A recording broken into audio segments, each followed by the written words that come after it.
Inside their new refuge, the colonists must have felt safe for the moment. But their heroic effort came at a terrible cost.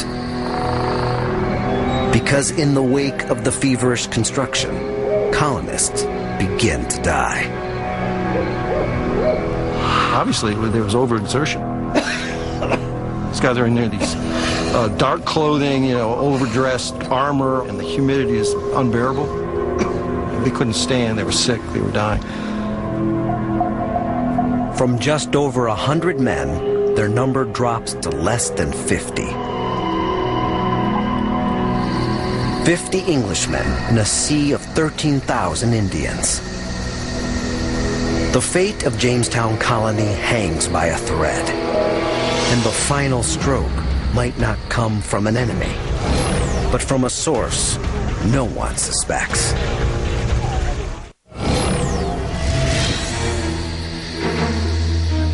Isolated at the edge of a vast new world, the Jamestown colonists face despair. They've only been here 5 months, and their food supply is almost gone. Daily rations are half a pint of barley boiled in water and half a pint of wheat, both teeming with worms.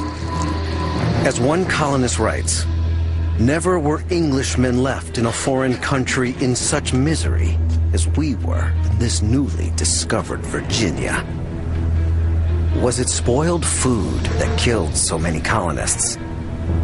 Their writings only list the symptoms: swellings, burning fevers.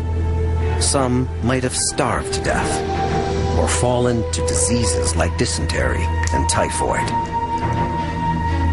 I don't think you can just say that one thing or another brought this chaos at times at Jamestown or put them on the edge of survival. Every way you can think of dying, they found it. Science has uncovered one way of dying that no colonist could have predicted.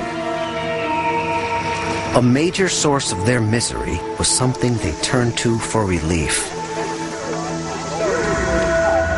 The only water nearby was the James River. It turns out that the worst drought in over 700 years gripped Virginia when the colonists landed. As the summer wore on, the James would have grown increasingly brackish from the salt water of the bay.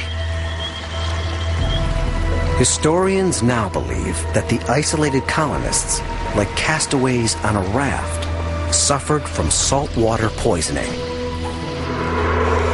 It's a condition that could explain how Jamestown became hell on earth. Too much salt enters a colonist's blood. Its natural balance is thrown off. The colonist's brain signals his body to drink more water. If the salt concentration reaches a dangerous level, his body is forced to steal the water from its own cells. It sucks its organs dry, robbing its own life force. The colonist's brain starts to misfire and short circuit. Dehydration sets in. Excessive thirst gives way to hallucinations and paranoia. It can be a long, slow, painful death. But there's more. Well, as I understand it, saltwater poisoning can eventually drive a person insane and they can resort to violence. Whatever the cause, the men's minds are under assault, their bodies weak, and threats are everywhere. The colony is on the brink of failure.